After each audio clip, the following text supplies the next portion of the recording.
الحمد لله رب العالمين والصلاة والسلام على سيد المرسلين وعلى آله وأصحابه أجمعين أما بعد فأعوذ بالله من الشيطان الرجيم بسم الله الرحمن الرحيم تبارك اسم ربك صدق الله العظيم رب اشرح لي صدري ويسر لي أمري واحلل عقدة من لساني يفقهوا قولي اللهم صل على سيدنا محمد وعلى آل سيدنا محمد وبارك وسلم اللهم صل على سيدنا محمد وعلى آل سيدنا محمد وبارك وسلم۔ آج کے اصلاحی مجلس کا عنوان ہے لفظ اللہ کا کرشمہ۔ لفظ اللہ کا کرشمہ، وہ لفظ اللہ جو ہر مسلمان بلکہ غیر مسلم بھی اس لفظ اللہ سے فائدہ اٹھاتے ہیں، اور اس لفظ اللہ کے اندر اللہ اتنی طاقت اتنا پاور رکھے ہیں۔ ایک چھوٹا سا واقعہ انشاءاللہ بتایا جائے گا تو اس واقعے سے پتہ چلے گا کہ لفظ اللہ کے اندر اللہ تعالیٰ یہ آخر کون سی طاقت رکھے ہیں۔ قرآن مجید کی آیت کا جو ایک چھوٹا سا جملہ پڑھا گیا، تبارک اسم ربک، بہت بابرکت والا ہے تیرے رب کا نام، یعنی اللہ تعالیٰ آقا صلی اللہ علیہ وسلم سے مخاطب ہو کر فرماتے ہیں تیرے پروردگار کا نام بہت برکت والا ہے۔ تو لفظ اللہ کے اندر اللہ ایسی طاقت، ایسی برکت، ایسا خیر، ایسی بھلائی، ایسا پاور رکھے ہیں۔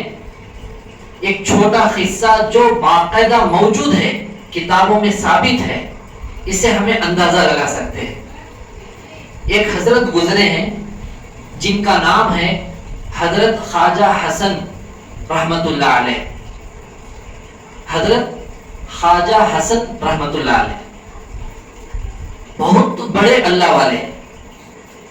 اچانک ان کے بارے میں ایک مرتبہ ایسا ہوا کہ ان کے خلاف کیس درج کر دیا گیا، تو کورٹ کی طرف سے ان کو نوٹس پہنچی اور کورٹ کے اندر حاضر ہو کر ان کو وہاں پر پیش اپنے آپ کو کرنے کا حکم آ گیا۔ اب حضرت کے پاس یہ بات پہنچی تو حضرت نے کہا میرا کون سا گناہ ہے جس کی وجہ سے مجھے کورٹ کے اندر حاضری دینے کے لیے حکم ملا ہے، نوٹس پہنچی، میں کون سا گناہ کیا؟ نہیں، آپ جو ہے یہ غلطی کیے ہیں، اس غلطی کی سزا جو ہے کورٹ کے اندر حاضر ہونے کے بعد ثبوت اور گواہوں کے ساتھ آپ کو اس کی سزا دی جائے گی۔ چلو بھائی دیکھیں گے کون ہے جو میرے سامنے کھڑ کر میرے گناہ کو ثابت کرتا ہے۔ تو حضرت جب کورٹ کے اندر حاضر ہوئے تو جب حضرت کو کھڑا کیا گیا سوالات کرنے کے لیے، تو جج نے کہا آپ جو ہے غیر مسلم بھائیوں کو، ہندوؤں کو زبردستی اسلام میں داخل کر رہے ہیں، زبردستی اسلام میں داخل کر رہے ہیں، اس کی وجہ سے آج تمہارے کو یہ جو کر رہے ہیں زبردستی اسلام میں داخل کرنا، یہ قانون کے حساب سے صحیح نہیں ہے، اس لیے تمہارے حق میں سزا سنائی جائے گی، سخت سے سخت سزا سنائی جائے گی۔ تو حضرت مسکرا کر کہا زبردستی میں ہندوؤں کو مسلمان بنا رہا ہوں، ذرا پیش کرو میں کسے بنایا ہوں۔ اب آلریڈی پلان بنائے ہوئے تھے، جن کو بنا دیے ہیں ان کا تو ذہن بنا دیے ہیں، ان کا دل بھی بدل گیا ہے، تو ان کے ہی سپورٹ میں گواہ دیں گے اور انہوں ان کے ہی سپورٹ میں بات کریں گے بول کر پیور ہندو نوجوانوں کو پیش کیا گیا۔ جیسا کہ آج کل جو حالات چل رہے ہیں، رشوت دے کر اپنے سپورٹ میں، اپنی تائید میں لوگوں کو گواہ بنا کر پیش کیا جاتا ہے، تو 5 نوجوان ایسے ہندو پکے نوجوان جن کا ایمان مطلب ان کے مذہب پر ایسا تھا، دنیا کی پوری سلطنت ان کو دے دی جائے تو بھی انہوں اپنا مذہب چھوڑنے والے نہیں۔ آج کے ماحول میں یہ بات سمجھنا آسان ہے، پکے ہندوتوا لوگوں سے بھی ایک دم کٹر ہندو، ایسے 5 قسم کے نوجوانوں کو پیش کیا گیا۔ ایک ایک نوجوان آتا, حضرت کی نظر اس پر پڑتی, صرف حضرت کے زبان سے اللہ نکلتا, وہ فوراً اللہ کا لفظ حضرت کے زبان مبارک سے نکلتا تھا, لفظ اللہ نکل کر ختم ہونے سے پہلے وہ نوجوان کلمہ پڑھ کر آگے بڑھ جاتا تھا. ایک آیا, حضرت نے اسے دیکھا, اللہ کہا, انہیں کلمہ پڑھ کر آگے بڑھ گیا. پھر دوسرا آیا تو اسے دیکھ کر اللہ کہا, انہیں کلمہ پڑھ کر حضرت کے بازو آ کر کھڑا ہو گیا. تیسرے کو دیکھا, اللہ کہا تو انہیں بھی کلمہ پڑھ کے آ کر کھڑا ہو گیا. چوتھا, پانچواں. جب یہ منظر ایک نہیں سینکڑوں لوگوں نے بیٹھ کر اس کورٹ کے اندر یہ واقعے کو اپنی آنکھوں سے دیکھا ہے. اب یہ ماجرا جیسے اس نے دیکھا, جج نے فوراً یہ کیس کو خارج کر دیا, یہ غلط ہے بول کر, اور اس نے کہا برجستہ, اگر یہ بندہ پورے مجمع کو دیکھ کر اللہ بولے گا تو پورا مجمع مسلمان بھی ہو جائے گا, اور اس کے ساتھ میں بھی ہو جانا پڑے گا. تو لفظ اللہ کے اندر اللہ کتنا پاور رکھے ہیں. تو کٹر ہندوتوا لوگوں کا آج جو پروپیگنڈا جو چل رہا ہے, اسی بات پر سب سے زیادہ ان کو خوف ہے کہ 2030 2035 40 کا انہوں سوچ کر, کیونکہ قیامت کے قریب تو حضرت عیسیٰ علیہ السلام کو آنا ہے, اور ان سے پہلے حضرت مہدی کو آنا ہے. آنے کے بعد گھوڑ سوار ہو کر مجاہدین نکلیں گے, اور اس وقت میں جہاد اس وقت میں شروع ہوگا. تو ان کی یہ سوچ ہے, گھٹیا سوچ, کہ ان کے آنے سے پہلے ہمیں اپنے ہندوستان کو ہندو راشٹر بنا کر دم لیں گے. یہ ناممکن ہے, ناممکن ہے. یہاں پر بڑے بڑے اکابر اس وقت کے دارالعلوم دیوبند کے بہت پیاری مثال دے کر یہ بتائے ہیں. آپ ذرا توجہ کیجئے, ہندوستان کے, انڈیا کے آس پاس جتنے بھی بارڈر ہیں, آسام ہے, برما ہے, نیپال ہے, بنگلہ دیش ہے, پڑوسی ملک ہے, افغانستان ہے, گجرات کے جتنے بھی بارڈر ہیں, تمام بارڈروں میں ان لوگوں کا قبضہ شروع ہو چکا ہے. انڈیا کے تمام بارڈروں میں ان کا قبضہ شروع ہو چکا ہے. اب بارڈروں کو آخر یہ لوگ کیوں قبضہ کر رہے ہیں, سوچنے کی بات ہے. یہ اس لیے ہے کہ ان لوگوں کی گھٹیا سوچ یہ ہے, حضرت مہدی حضرت عیسیٰ علیہ السلام آنے کے بعد ہمیں اطراف سے ہندوستان کو اپنے مٹھی میں رکھ لے کر یہاں کے رہنے والوں مسلمانوں کو ختم کر دیں گے, تو باہر سے آنے والوں کو ہمیں راستہ جب بند کر دیں گے تو کیسا ہوگا. یہ ان کی سوچ ہے. یہ جو فسادات جو چلے تھے, ابھی جو شروع ہو چکے ہیں, ان کا یہی مسئلہ ہے. ایک تو سیاست اپنے طور پر چلا رہے ہیں, ہندو راشٹر کا اعلان کرنے کے لیے اندرونی ان کا پلان جو چل رہا ہے. یہاں پر جو ہے ابھی جیسا کہ بیان شروع ہونے سے پہلے درود شریف پڑھنے سے پہلے بتایا گیا, ابھی آج یا کل سے میوات میں تو چند دنوں سے شروع ہو گیا, دلی میں بھی شروع ہو چکا ہے. اب ایسے وقت میں مسلمانوں کو کیا کرنا چاہیے؟ دنیا دارالاسباب ہے, لیکن فتنہ فساد مچانے والے, مثال کے طور پر یہ پوری باڈی ہے, اس کے اندر کوئی ایک زخم پھوڑا پھونسی آ گئی, اس کا ٹریٹمنٹ نہیں کرا لیے, سپٹک ہو گیا, یہ پورے جسم کو وہ چھوٹا سا پھوڑا, چھوٹی سی پھونسی سڑا دیتی ہے. ایسے پورے ہندوستان ایک جسم ہے خوبصورت, سنیے کہ سونے کی چڑیا جسے کہا جاتا تھا, اس کے اندر گندے کیڑے اور بہت خطرناک زہریلے پھونسی پھوڑے کی طرح گنے چنے ایک مٹھی بھر جماعت جو ہے یہ حرکتیں کر رہی ہیں. تو اس لیے اس کا توڑ یہ ہے, ہمیں جتنا رجوع اللہ ہو کر, اللہ کی طرف رجوع ہو کر اپنے اعمال کو سدھاریں گے, اللہ ضرور ان لوگوں کے حرکتوں کو, ان کے ہی حرکتوں سے اللہ تعالیٰ دنیا کے سامنے لا رہے ہیں. جیسا کہ بعض لوگ آؤٹ آف میں جا کر ہندوستان کے بارے میں, ان کے بارے میں جو غلط تعریفات جو کر رہے ہیں, اللہ ان حالتوں کو سامنے رکھ کر بتا رہے ہیں یہ غلط ہے, ہندوستان میں ظلم ہو رہا ہے, لیکن یہ لوگ باہر آ کر جھوٹ بول رہے ہیں. ان کا بھی پردہ فاش ہونے کے لیے یہ اللہ کی طرف سے غیر نظام ہے, غیبی نظام ہے اللہ کا. اب وہ لوگ جو ابھی ہمارے پڑوسی اسٹیٹ کے اندر جو حکومت کا گر کر دوسری حکومت جو آئی, تو اس وقت میں بھی اللہ تعالیٰ قوم کو بتانا چاہتا ہے اپنی قوم کو کہ کون صحیح ہے کون غلط ہے. مجبوری کا نام مہاتما گاندھی، یہ جو کہا گیا تو اسی کے تحت جو ہے اللہ تعالیٰ ان کے ہاتھوں سے ان کے کیریکٹر کو، ان کے امیج کو پوری دنیا کے اندر بتانا چاہتے ہیں کہ یہی فسادی لوگ ہیں، مسلمان نہیں ہیں. تو اس لیے یہ لفظ اللہ میں ذرا رکھ کر سمجھیے. اگر وہی سے اللہ والے دنیا میں اور زیادہ بڑھ گئے، ویسے ہی طاقت جو اللہ جو دیا تھا وہ اللہ آج بھی ہے. جس بزرگ کو حضرت خواجہ حسن رحمت اللہ علیہ کو جو طاقت اللہ دیا تھا، جس غیر ہندو بھائی کو دیکھ کر اللہ زبان سے نکالتے تھے، وہ طاقت اللہ جو دیا تھا وہ مالک آج بھی موجود ہے. پہلے سے تھا، اب بھی ہے، ہمیشہ ہمیشہ رہنے والا. وہ طاقت اللہ ہم میں سے ہر ایک کو دے سکتا ہے، بشرطے کہ ہمیں سچے طور پر زندگی گزارنا ہے. اس کی ایک چھوٹی یہ بھی مثال ہے. حضرت خواجہ معین الدین چشتی رحمت اللہ علیہ، جن کے بارے میں حضرت کے ساتھ 600-700 لوگوں کا، نوجوانوں کا قافلہ ہمیشہ رہتا تھا. ہر چپے چپے میں حضرت سفر کرتے تھے. اسے بار بار ذرا انجیکشن ڈالتے رہو، بیمار ہو گیا ہے، کیا ہوا ہے، چھوڑ دیجیے. حضرت خواجہ معین الدین چشتی رحمت اللہ علیہ، جیسا حضرت خواجہ حسن رحمت اللہ علیہ جس کو دیکھ کر لفظ اللہ بولتے تھے غیر کو مسلمان ہو جاتا تھا، ایسے حضرت خواجہ معین الدین چشتی رحمت اللہ علیہ چپے چپے میں جاتے تھے. آخر میں جہاں مدفون ہے اجمیر میں، اسی جگہ حضرت قیام کیے تھے. تو حضرت کا سفر ایسے ہی کئی ملکوں سے ہوتے ہوئے کئی شہروں سے ہندوستان آئے تھے. تو حضرت کی مجلس بھی ایسی ہوتی تھی، لوگوں کو بٹھاتے تھے، اکٹھا کرتے تھے. حضرت کے پاس کروڑ پتی نہیں بلکہ بادشاہوں کے شہزادے ہوا کرتے تھے.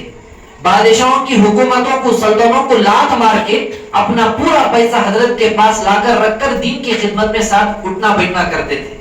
تو جاتے تھے، حضرت دعوت کھلاتے تھے، تو پورا غیروں کا مجمع، مسلمانوں کا مجمع، شرابیوں کا، زانیوں کا مجمع بیٹھ کر کھانا کھانے کے لیے بیٹھتے تھے. تو حضرت بیٹھ کر دور سے سب پر توجہ ڈالتے تھے.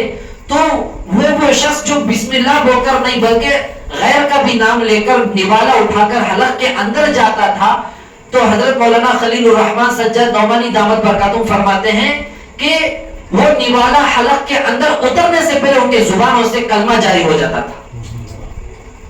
تو ایسے شخصیتوں کو پیدا کرنے والا مالک ہمارا اللہ آج بھی ہے. تو وہی طاقتوں کا ڈر ان لوگوں کو ہے. تو اسی لیے مدارس میں اگر یہ طلبہ پڑھ کر عالم بنیں گے، کسی خانقاہ سے تعلق رکھ کر، ایسا اللہ ان کو نواز دے گا. ہندو خطرے میں ہے بول کر لوگوں کا ایسا ذہن بنا رہے ہیں. تو ان کا ٹارگٹ مساجد سے، مدارس سے، مکاتب سے، خانقاہوں سے یہی پر ہے. تو اسی لیے ہر دین کے شعبے میں اختلافات کا ذریعہ سبب ان لوگوں کا بھی ہاتھ ہے، ان لوگوں کا بھی ہاتھ ہے. بس یہ جو بھی سن رہے ہیں، آئندہ جو بھی سنیں گے، ان سے اپیل یہی ہے، اپنے تمام ذاتی اختلافات کو بازو رکھ کر پورے مسلمان آپس میں اسلام کے خاطر، ملک کے خاطر، شریعت کے خاطر، قرآن کے خاطر، حدیث کے خاطر، نبی کے خاطر، کلمے کے خاطر ہمیں ایک ہونا پڑے گا. جب تک ایک نہیں ہوں گے کچھ نہیں کر سکیں گے. حضرت مولانا سید ارشد مدنی صاحب دامت برکاتہم فرماتے ہیں، اے مسلمانوں یاد رکھو، پوری کائنات میں اللہ کے بعد اگر کسی کی طاقت ہے وہ آپس کے اتحاد کی طاقت ہے. آپس میں ایک ہو کر رہنا اللہ کے بعد اس کی طاقت ہوتی ہے.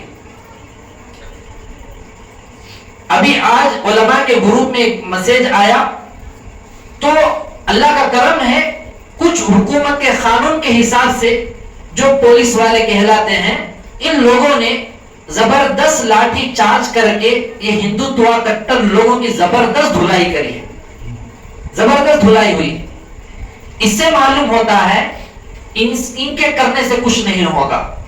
ہندوستان میں ہمارا ملک جو ہے پوری دنیا سے سب سے پرامن ملک ہے. پوری دنیا میں سب سے پرامن ملک ہے، اور پوری دنیا کے جو نقشہ جو ہوتا ہے ہمارے ہندوستان کا اتنا پیارا نقشہ ہے، وہ دیکھ کر اگر بیٹھے کے غور کریں گے کئی چیزیں اس کے اندر ہمارے کو سبق حاصل ہوتا ہے. تو اس لیے اس بات سے ہمیں پورے مسلمانوں سے ہم اپیل کرتے ہیں، جہاں بھی فساد ہو جذبے میں ہمیں آ کر کوئی قدم اٹھانا نہیں ہے، بس صبر کا انتظار کرنا ہے. اللہ وقت لائے گا اور ظلم کا بدلہ اللہ ضرور لیتا ہے، ضرور لیتا ہے. حضرت مولانا طارق جمیل صاحب دامت برکاتہم ایک واقعہ بیان فرمائے ہیں، کتاب میں بھی لکھے ہیں. ایک بوڑھیا عورت رہتی تھی، اس کا ٹوٹا پھوٹا گھر رہتا تھا. وہاں سے بادشاہ گزرا، اس محل کے بادشاہ کے تھوڑی دور میں ہی ایک بوڑھیا کا گھر رہتا تھا. بادشاہ جا رہا تھا، جاتے جاتے دیکھ کر اسے پسند نہیں آیا. ایک تا پھوٹا گھر ہے، کیا ضرورت ہے، توڑ دو. جیسا کہ آج شیطان فرعون کی اولاد بھی ان کو کہنا کم پڑتی ہے. بلڈوزر سے جو جتنے غریب لوگوں کا، مسلمان کے گھر نہیں، اللہ کے گھروں کے اوپر مدارس دین کا قلعہ ہے، ان کے اوپر بھی بلڈوزر جو چلائی گئی ہے، اس واقعے کو سن کر اپنا ایمان تازہ کرے. اس بڑھیا کے گھر کو توڑ دیا گیا، توڑ کر چلے گئے. اب شام میں وہ بوڑھی آئی، آ کر دیکھا کہ اس کا گھر ٹوٹا ہوا ہے. تو آزو بازو رہنے والے لوگوں سے پوچھا، تو اس نے کہا کہ یہاں سے بادشاہ کا قافلہ گزرا اور اس نے یہ دیکھ کر پوچھا کہ کسی غریب کا ٹوٹا پھوٹا گھر ہے، جھونپڑی ہے، تو بادشاہ کو پسند نہیں آیا، توڑ دیا. اس اللہ کی بندی کے منہ سے، زبان سے ایک آہ نکلی. اس نے کہا آسمان کی طرف دیکھ کر، میں تو نہیں تھی، اللہ تو تھا. ایک ہی لفظ نکلا. یہ گھر کا مالک، اس گھر کی مالک میں نہیں تھی، اے مالک تو تھا.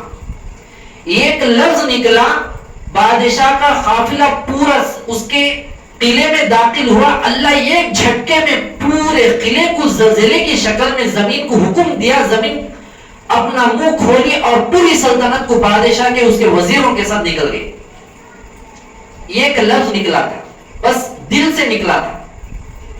اب یہ لوگ جو ہے حکومت کے بل بوتے پر اللہ کے گھروں کو، مدارس کو، مہمان رسول جہاں پڑھتے ہیں ایسے مدارس کو، مساجد جہاں پر ہمیں اپنے پیشانی کو زمین پر ٹیک دیتے ہیں اللہ کے سامنے، ایسے اللہ کے گھروں کو اور غریب مظلوم گھروں کے رہنے والے غریبوں کے گھروں کو توڑ دیا گیا. کیا اللہ بدلہ نہیں لیں گے؟ ضرور بدلہ ہوگا، اللہ لے کر رہیں گے. لیکن اللہ یہ چاہتے ہیں. ہمارے استاد محترم دامت برکاتہم سبق میں ایک بہت اچھی مثال دی. فرمایا مالک جو بکرے پالتا ہے انہیں کیا کرتا ہے؟ اس کے بکرے نافرمانی اپنے مالک کرتے ہوئے ادھر ادھر جائیں گے تو بھیڑیا جو ہے اسے بکریوں کو کھا کر ختم کر دیں گے، بھیڑیا.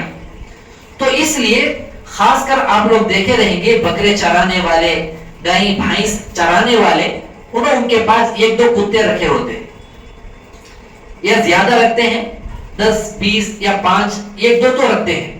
اس کی وجہ یہ ہے کہ یہ چرواہا اس کی غیر موجودگی میں یا انہیں اپنی جگہ ہو کر بکریوں کو چرنے جب چھوڑ دیتا ہے، وہ چرنے جانے کے وقت میں اگر کوئی بھیڑیا، کوئی اس کے جتنی باؤنڈری ان کی ہوتی ہے، چرانے کی جگہ جو میدان ہوتا ہے اس سے باہر گئے، وہ کتے بھونک کر اسے اندر لیتے ہیں تاکہ یہ بکرا جو ہے اپنے مالک کی نظر سے غائب نہ ہو جائے اور وہاں کوئی بھیڑیا اسے اچک نہ لے جائے. تو یہ مثال سمجھیے اللہ تعالیٰ ظالموں کو مسلط کیوں کرتا ہے. سیم ایسے ہی بکرے کے چرواہے کی طرح بکرے جو ہے ہم سب ہیں، پورے ملک میں رہنے والے ہم بکرے ہیں. مالک اللہ ہے اور ظالم جو ہے کتوں کی طرح ہے، کتوں کی طرح. اگر کوئی بندہ اللہ کی نافرمانی کرتا ہے تو اللہ ظالموں کو مسلط کر کے عذاب کی شکل میں ان پر ظلم شروع ہوتا ہے. جب انہوں اللہ کی طرف رجوع ہوتے ہیں اللہ پھر بچاتا ہے.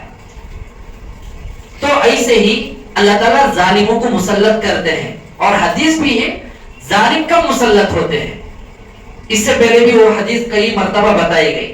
تو اس لیے آج کی مجلس میں ہمیں یہی اپنے اندر ایمان کو, اپنے یقین کو بڑھانا ہے. لفظ اللہ کا کرشمہ یہ ہے کہ اس کے اندر ایسی طاقت, ایسا پاور اللہ رکھے ہیں کہ پہلے زبان میں صحیح انداز سے, صحیح طریقے سے اس کی ادائیگی کا طریقہ جو خانخواہوں میں جو سکھایا جاتا ہے اسی پر جم کر آدمی جمے رہتا ہے. لفظ اللہ پر یہ غیر ایمان والا ہو جاتا ہے, اور ایک جہنمی شخص جنتی بن جاتا ہے. تو ذرا سوچئے, یہ دنیا کے رہنے والے ظالم, یہ دنیا میں ہونے والا ظلم, دنیا میں ہونے والی مصیبتیں, آفتیں, یہ تو ہیچ ہیں, یہ تو ہیچ ہیں اس کے سامنے. اس لیے بس ان باتوں کو ذہن میں رکھے کہ خانقاہی مجلس میں, اپنے شیخ کی مجلس میں, دیگر اللہ والوں کی مجالس جو وہاں پر محبت کے ارادے سے جاتے ہیں, تو دلوں میں بہت زیادہ اللہ کی طرف متوجہ ہو کر یہ دعا مانگنا ہے, اے اللہ اس کے تمام برکتوں کو میری زندگی میں عطا فرما, اور اس کے تمام خیروں کو میری پوری نسل میں منتقل فرما. یہ نیتوں کے ساتھ ہمیں جانا ہے. پھر ایسا نہیں کہ ہمیں ذکر کر کے گیسے کون کون دکھتا اللہ اللہ بولنے کو بیٹھیں گے تو الٹا قصہ ہو جائے گا. پہلے ہمیں پابند ہونا ہے, پہلے ہمیں اپنے اندر صحیح طریقہ, صحیح اعمال کو لانا ہے. اس کے بعد انشاءاللہ اللہ یہ کیفیت ضرور اللہ دیں گے, ضرور دیں گے. اس کے ساتھ ایک مختصر اور ایک قصہ آپ کی خدمت میں رکھنا چاہتا ہوں. حضرت امداد اللہ مہاجر مکی رحمت اللہ علیہ, ان کے اساتذہ میں سے ایک استاد ہیں حضرت مولانا قلندر صاحب رحمت اللہ علیہ. مولانا قلندر صاحب رحمت اللہ علیہ, اللہ تعالیٰ دنیا میں اپنے اپنے طور پر جس بندے کو جیسا چاہے مرتبہ دیتے ہیں. حضرت مولانا قلندر صاحب رحمت اللہ علیہ کا اتنا بڑا مقام تھا, حضوری تھے. حضرت مولانا قلندر صاحب رحمۃ اللہ علیہ حضوری تھے. حضوری کا مطلب کیا ہے؟ ایک جو ہے خواب میں آقا صلی اللہ علیہ وسلم کی زیارت ہونا, یہ الگ چیز ہے, اور حضوری کا مطلب یہ ہے انہوں جاگتے ہوئے آقا صلی اللہ علیہ وسلم کی زیارت کر لیتے ہیں, اسے حضوری کہتے ہیں. کیا کہتے ہیں؟ حضوری. ہمارے اکابر میں سے ایسے کئی اکابر دارالعلوم دیوبند کے گزرے ہیں. ان میں سے حضرت شیخ زکریا رحمت اللہ علیہ بھی ہیں, جو فضائل اعمال جو لکھے. حضرت جو ہے خطب الاخطاب ہیں. ایک ہوتا ہے خطب,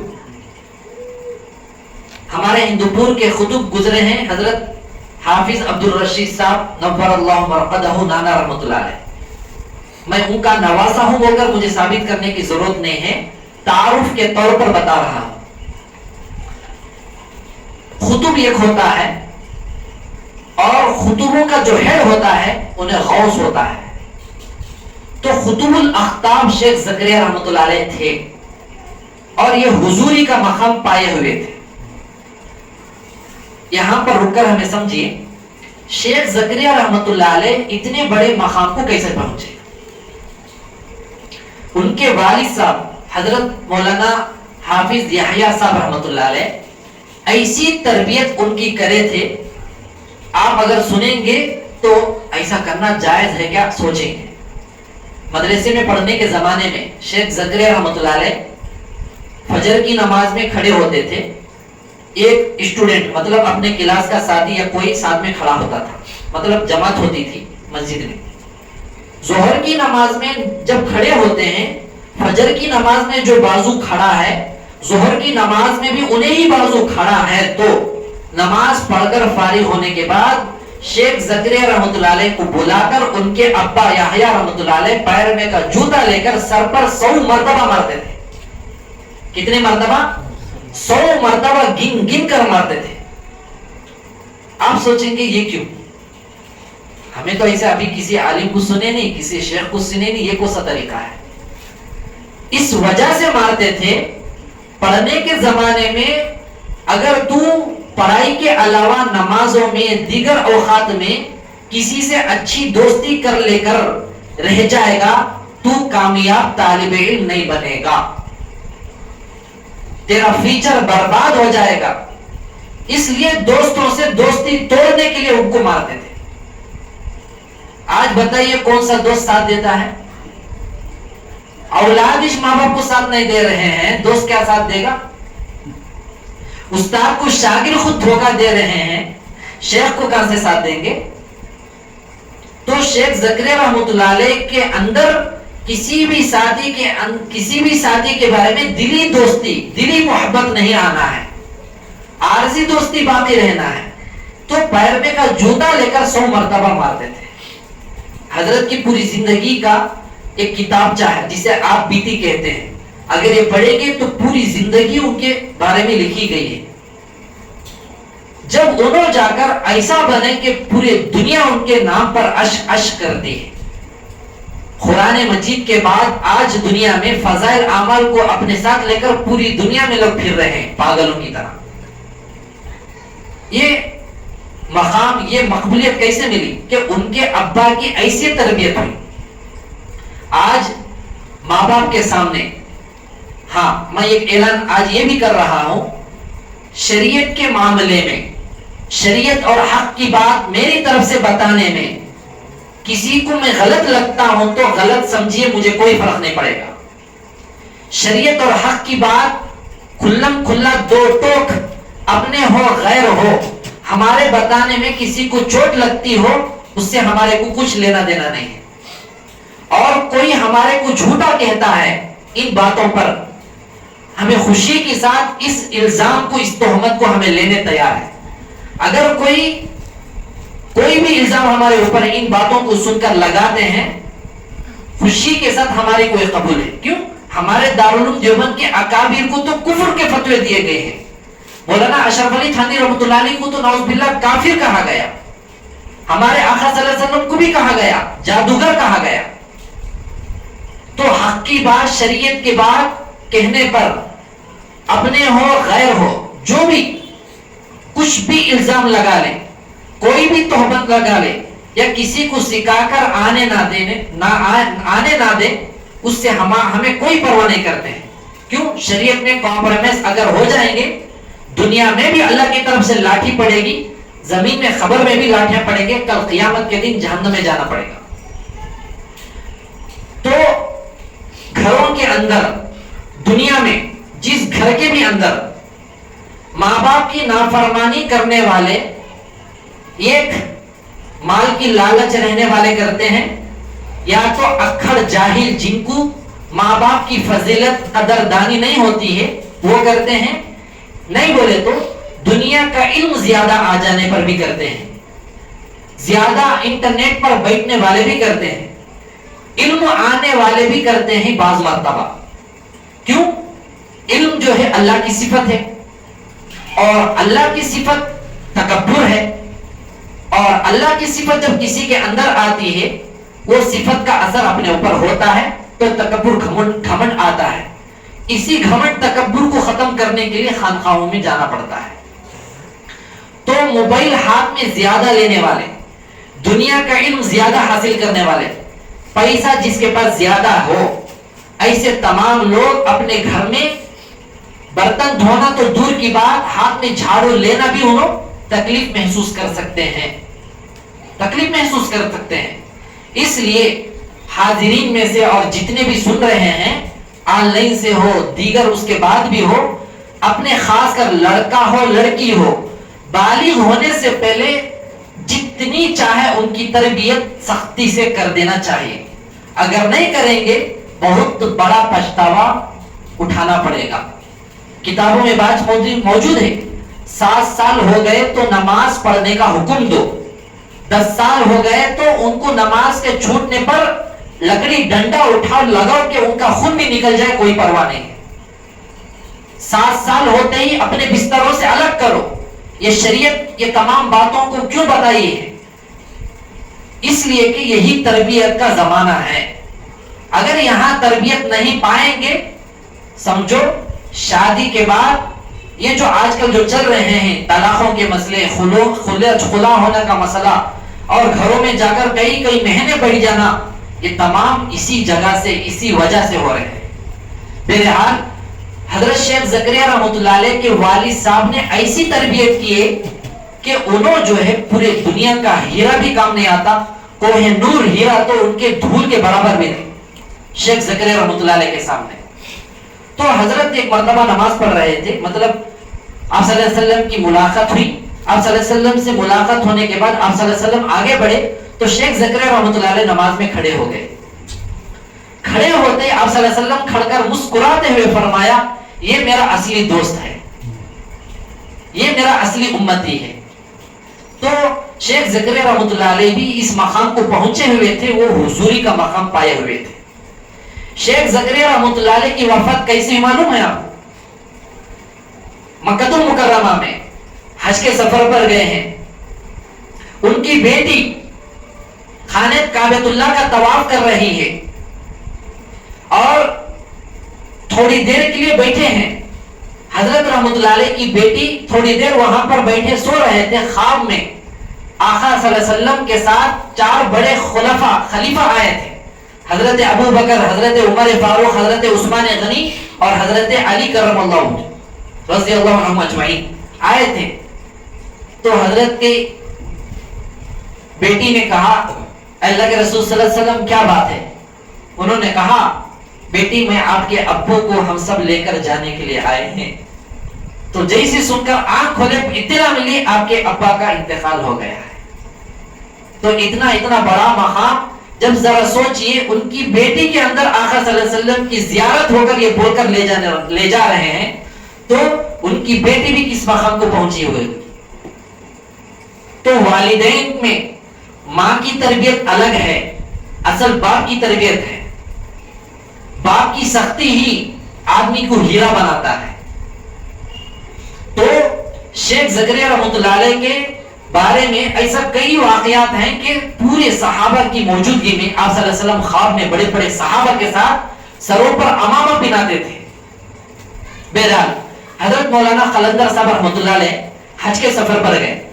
جانے کے وقت میں اچانک ایسا ہوا، جو حمال جو ہوتا ہے، اٹھانے والا، کولی مزدوری کرنے والا جو ہوتا ہے، انہیں سامان اٹھا کر لے جا رہا تھا. تو اچانک انہیں کوئی غلطی کر دیا، بھول کر دیا. تو حضرت مولانا قلندر صاحب رحمۃ اللہ علیہ کو غصہ آیا تو اسے ایک تھپڑ مار دی. مارنے کے بعد اتنا بڑا مقام جو حضوری کا مقام پائے ہوئے تھے، ہر دن آقا صلی اللہ علیہ وسلم کی نیند میں نہیں، ظاہر میں زیارت ہو جاتی تھی. جیسے اسے تھپڑ لگے، یہ مرتبہ اللہ چھین لیا، یہ مقام چھین لیا. تو ذرا سوچو اس مقام کو پہنچنے کے لیے کتنا مجاہدہ کیے ہوں گے. اب بیچارے پریشان، کیونکہ کسی آدمی کے پاس کوئی نعمت ہوتی ہے، وہ چھین جانے کے بعد بل بلاتا ہے. مثلا نیا فون لے کر آئے، آئی فون ہو، نیچے گر گیا تو کیسا دل پر گزرتا ہے. کیوں؟ محنت کا پیسہ ہے، دل سے پسند سے لائے. یا کوئی گاڑی لیے، اچانک کوئی ٹکر مار دیا، کیسا کو لگتا ہے. یہ تو دنیا کی چیز ہے، لیکن وہ تو دنیا آخرت کی بھلائیوں میں سے سب سے بڑی چیز ہے، حضوری جیسی نعمت. تو پریشان ہو گئے. سعودی عرب کے پورے مشائخ کے پاس جا کر یہ بات رکھی تو انہوں نے کہا یہ ہمارے بس کی بات نہیں ہے، اللہ جو نعمت چھین لیا ہے ہمیں کچھ نہیں کر سکتے ہیں، کیونکہ اتنا بڑا مقام اور اس مقام کے بارے میں ہمیں اللہ سے پوچھنا ہمارے بس کی بات نہیں. مدینہ منورہ گئے، وہاں کے پورے اللہ والوں سے رجوع کیا، پورے ہاتھ اٹھا دیے، ہمارے بس کی بات نہیں ہے.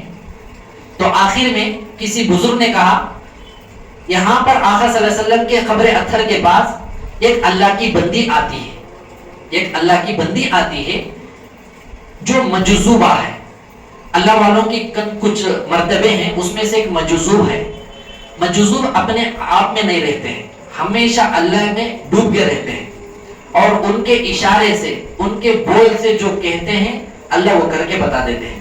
انہوں دنیا کو لات مار دیے ہوتے ہیں، کھانا پینا اوڑھنا یہ سب نہیں رہتا ہے. اس اللہ والی کے بارے میں کوئی اطلاع کرے کہ آپ جاؤ، وہ پردے میں جب رہتے ہیں کسی خادم کو بھیج کر آپ جو ہے تمہارے اوپر جو اللہ کی نعمت تھی تمہارے پاس، اس کی شکایت کرو، اللہ ہو سکتا ہے ایسی نیک بندی کی دعا سے وہ نعمت تمہارے کو لوٹا دے. تو گئے، اس کا انتظار کر کے بیٹھے تھے. تو تھوڑی دیر کے بعد وہ مجذوبہ اللہ کی بندی آئی، آ کر جو وہاں پر درود سلام جو پڑھنا تھا پڑھ رہی تھی. تو ان کی خبر پہنچی کہ ایسا ایسا میرا نام ہے اور میرے سے یہ نعمت تھی، یہ نعمت میرے سے چھین گئی ہے، آپ اللہ کے سامنے آپ کی طرف سے سفارش کرو، آقا صلی اللہ علیہ وسلم کے پاس بھی سفارش کرو. تو جیسے اس اللہ کی بندی نے سنا تو فوراً قبر اطہر صلی اللہ علیہ وسلم کے پاس اشارہ کیا اور اللہ کی طرف متوجہ ہو کر صرف ایک لفظ کہا، شف. کیا کہا؟ شف. اب اس کا معنی انہوں جانتے تھے. تو فوراً انہوں آپ صلی اللہ علیہ وسلم کے قبر اطہر کی طرف دیکھا تو وہاں ان کو ظاہر میں زیارت نصیب ہو گئی. تو اس سے کیا معلوم ہوتا ہے؟ تو جو آدمی جس مقام کو پہنچتا ہے اس کے پاس جو نعمت ہوتی ہے اس کے چھین جانے پر جتنا تکلیف محسوس کرتا ہے تو وہ نعمت آسانی سے لوٹ کر نہیں آتی ہے. تو وہ مجذوبہ عورت کے زبان سے بس ان کے حق میں دعا نکلی، شف. تو انہوں اس کا معنی جان لیے، خبر اطہر صلی اللہ علیہ وسلم کے پاس دیکھے تو وہاں پر آپ صلی اللہ علیہ وسلم مسکراتے ہوئے ان کو زیارت ہو گئی. پھر وہ حضوری کی کیفیت اور وہ نعمت دوبارہ مل گئی، وہاں سے انہوں لوٹے. تو یہ بات موجود ہے. حضرت مولانا خلندر صاحب رحمۃ اللہ علیہ نے تحقیق کیا یہ نعمت چھن جانے کی وجہ کیا بنی تھی. تو اس کی وجہ صرف یہ تھی جو حمالی جو تھا اسے تھپڑ مارے. تو حضرت نے دیکھا تو غلطی تو کی، تھپڑ مارا میں، لیکن آخر انہیں کون ہے؟ بعد میں معلوم پڑا انہیں سید گھرانے کا تھا، آپ صلی اللہ علیہ وسلم کی اولاد میں سے تھا. تو سید گھرانے پر جو ہاتھ اٹھا کر تھوڑی سی چوٹ پہنچاتا ہے، اتنا بڑا مقام پا کر بھی جو نعمت ملی تھی وہ اللہ نعمت جب چھین لیتا ہے تو ذرا سوچئے ہمیں کتنے سنتوں کا پامال کر رہے ہیں. اللہ ہمارے کو اپنی زندگی سے کتنے نعمتیں ناراض ہو کر چھین لیے ہوں گے. آج کل ہمیں ایسا ہے ہمارے کو سمجھ میں نہیں آ رہا ہے ہمارے زندگی میں کیا ہو رہا ہے. اگر کوئی پڑھا لکھا عالم ہو یا کوئی شیخ ہو یا کوئی حق پرست امام ہو کچھ بولتا ہے بس اس کے بارے میں پروپیگنڈے شروع ہو جاتے ہیں.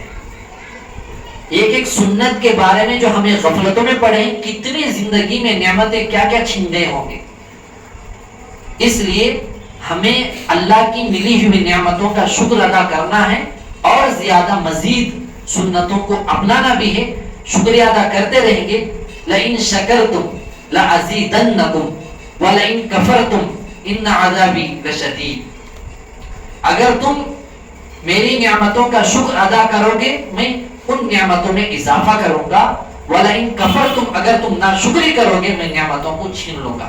اور آگے فرمایا میرا سخت عذاب ہے اور میری پکڑ بھی سخت ہے. اس لیے ہمیں یہاں جو آئے ہیں ایک تو لفظ اللہ کا کرشمہ، اس کی طاقت، اس کی برکت کو آج سنے ہیں، اور اس کے ساتھ ساتھ ایک نبی کے خاندان کے سید گھرانے پر چھوٹی سی چوٹ پہنچنے پر اللہ اتنی بڑی نعمت جب چھینتا ہے تو اس کو رکھ کر سنتوں کے چھوٹ جانے پر اللہ سے توبہ بھی کرنا ہے. انشاءاللہ چھوٹی چھوٹی سنتوں کو پکڑیں گے اللہ بہت دور تک ہمارے کو دونوں جہاں میں پہنچاتے ہیں.